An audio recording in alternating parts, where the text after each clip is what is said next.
So this week we're going to react. We're going to give our thoughts as always on some Metallica news.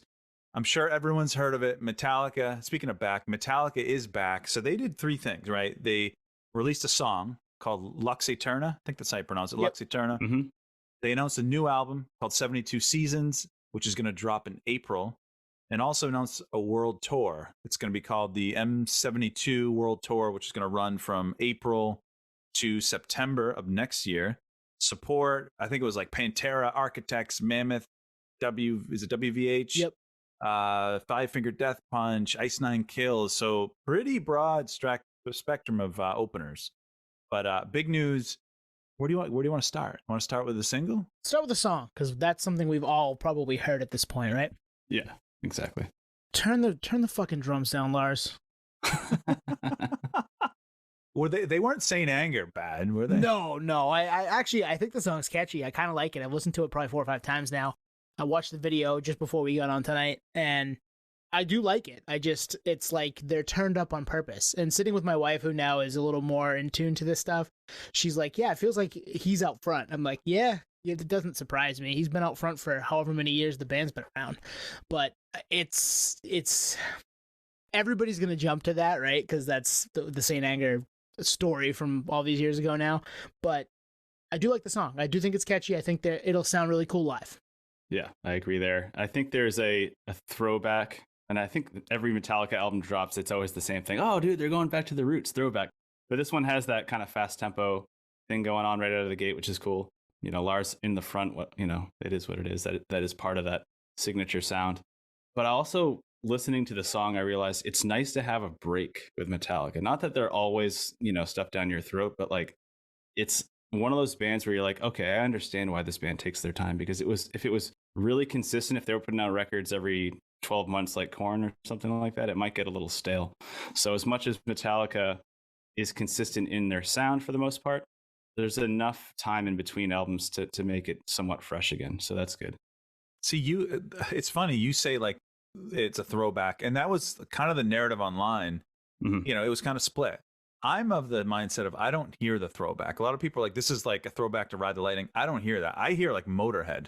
I hear up-tempo Motorhead rocking, and I think it's solid, but I also think it aligns with my expectations. Like these guys are what, late 50s, 60, they're pushing year 40.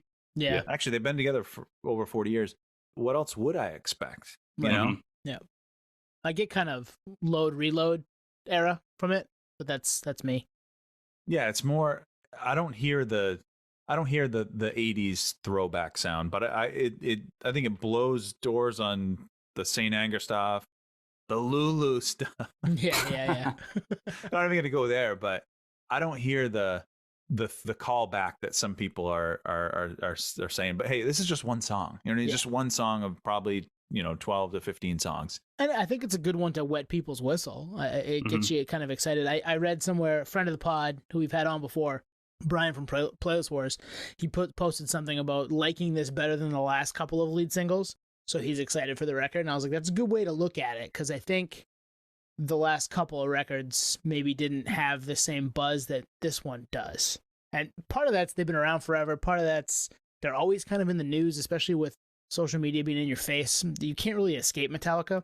But when they make news like this, where they're like, here's a song, an album's coming, and a world tour's coming, I'm excited for it, which is, I don't know that I've ever really been excited for a Metallica record. So kind of cool. I echo that. I don't think, I think the hype machine is definitely there for this. And yeah, I don't think I've ever been excited for Metallica release. I mean, there have only been 3 or 4 since I've been of age to be excited, but right. Yeah, I'm with you. We weren't old enough for some of the ones that we would have been excited for had we been old enough. Exactly. Yeah, and I'm not excited because of the single. Right. Like it's solid. Right. It's solid. I was excited when Death Magnetic came out, because there was a little bit of a break there, and it was a return to form, after kind of a slump. So yeah, there's some truth. There's a lot of truth to that. Also, Metallica, it's funny, we did like that Grammys episode a few episodes ago, and this is like one of those bands, right, that like is a pillar of that category, and they're going to come back, and are they going to get nominated for this record? And it's kind of cool for us to talk about it as a precursor. Like, does it stand the test? Is it going to be, of the same caliber for their, existing catalog?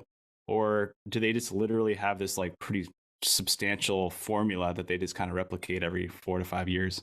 They definitely have a machine. Like you said, I think it just came out that they tour more than any other bands that's relevant, right? That wouldn't surprise me, Nate. Like if there was ever a band that's groomed for a Grammy, it's probably them. And not that's saying that, and I don't know the Grammy history with them. I'm sure they've won a bunch, but not to Jethro Tull, apparently. Oh, that's right. Yeah, you're going way back again to that Jethro Tull, 1989, I think they lost. They also announced the tour, right? The record coming out in April, and then the tour starting right around when the record comes out. And they're playing everywhere. Right? They're going all over the world. They're going Amsterdam, Paris, Hamburg, Germany, et cetera, et cetera. They're playing in Foxborough, Mass for us in our neck of the woods. And I would imagine, Nate, they're hitting SoFi. LA. Yeah, they're playing SoFi, right? So they're playing all the big ones, and they're doing a couple of nights in each area, I think, right? I think I saw completely different sets from bands from night to night, depending on when you go. So they want everybody to go twice, the best that they can.